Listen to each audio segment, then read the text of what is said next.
继续关心美国总统大选头一场电视辩论，即马当地举办，是伫台湾时间28早起9点开始。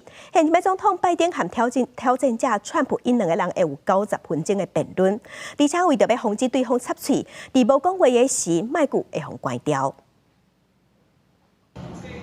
辩论会的会场铺红毯，工作人员做最后的准备工作。美国总统大选伫11月初5投票，由 CNN 主办的头一场电视辩论会，会伫台湾时间28早起9点登场。现任总统民主党的拜登，佮一摆对战共和党的川普。今年嘛是头一届伫6月就举行总统大选的电视辩论。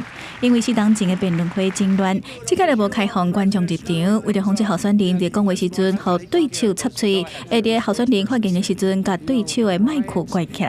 So the absence of an in-studio audience and the willingness of CNN to suppress the mic of the person who's not speaking should increase the likelihood that the people who are at home watching will be able to at least hear and interpret in their own right the answers being offered by the candidates. 这场辩论会是用上主播主持，由主持的新闻人塔博贝斯来主持。候选人在发言的时阵，袂使用道具、字条啊，桌顶只会放纸甲笔，还有一罐水。两个休困时间嘛袂当接触无聊。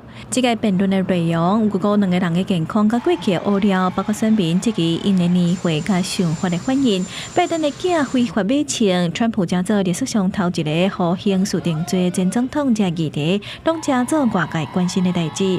另外，这场辩论会对于主办单位 CNN 嘛真重要，因为 CNN 最近几档是英文无好，重要时段的收视率是一直落半，毋茫用头一场电视辩论会来提升收视率。国际新闻台是同编译。